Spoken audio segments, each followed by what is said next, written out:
Lucky indeed. The doorman nodded as he closed the door behind them. He was freakishly tall and as thin as a stick, his hair falling just past his shoulders. There was a dagger on his hip, but not much else for protection. The black robes he wore were ragged and likely not effective as armor.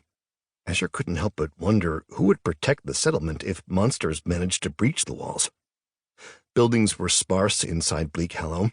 There was an inn with a tavern below it, a general store, and less than half a dozen houses. Azure's party ignored all else and walked directly to the inn, stopping outside.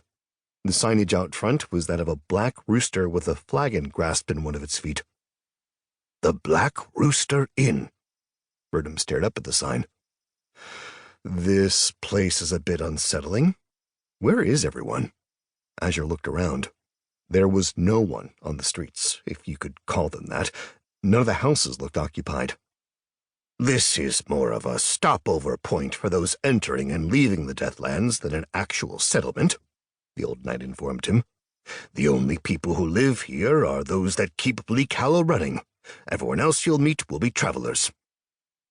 I hear lots of voices coming from the tavern. Everyone is likely in there. Jin nodded to it. With his larger ears, he could hear things the rest of his party couldn't. You'd think they'd want to be sober to protect this place. Princess Adori frowned disapprovingly. The worst of what they have to deal with is probably over with the orb and the memory lantern united. They're likely celebrating, Verdum told her. It still doesn't seem very smart to me. She crossed her arms over her chest. Let's secure a room. The elf spun on his heels to lead them to the tavern door. As soon as he opened it, a cacophony of voices rolled out. For the streets of Bleak Hollow being empty, the tavern was packed. It seemed like an unreasonable amount of people for the small establishment.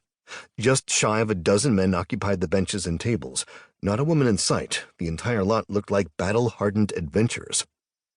Azure's party was barely noticed as they made their way to the bar, which formed a square in the center of the tavern.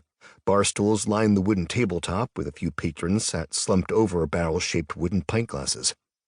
A man who looked like he could have been the healthier twin brother of the doorman stood filling an empty tankard from a barrel sat tapped on the bar top at the back. He continued with his business, finishing filling the glass and setting it in front of the man who had ordered it before paying Azure and his friends any mind. "What can I do for you?" he asked with all the weariness of someone who'd been working nonstop for hours. "We need your largest room." Jin was already pulling coin from his bag.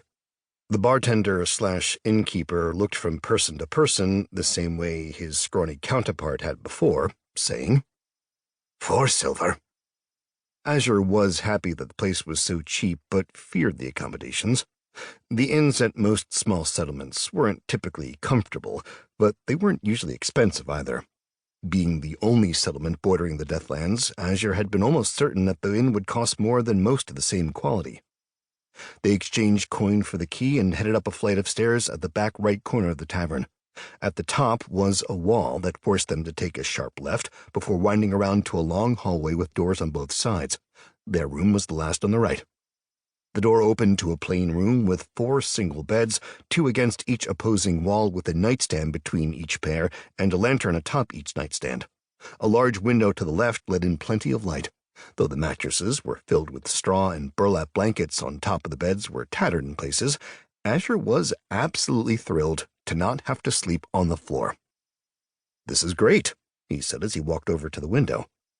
The windowsill was large enough to sit on, the window facing back toward Shiden. Pastel forest stretched out as far as the eye could see.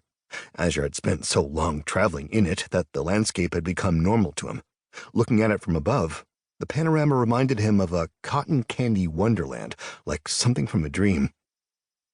"If there's anything you need from this side of the border, buy it now." Jin claimed one of the beds closest to the window. "The stock of items will likely be different on the other side." "Good point," Princess Adori nodded, picking the bed opposite to the elf. "This will be especially true for alchemy components." It didn't matter much to Azure, considering he didn't know any recipes for using the local alchemy components. He wondered if components from Pathiana would only get scarcer and more expensive the further away from the country that they traveled. It would be nice to know more recipes for the alchemy components he was able to obtain.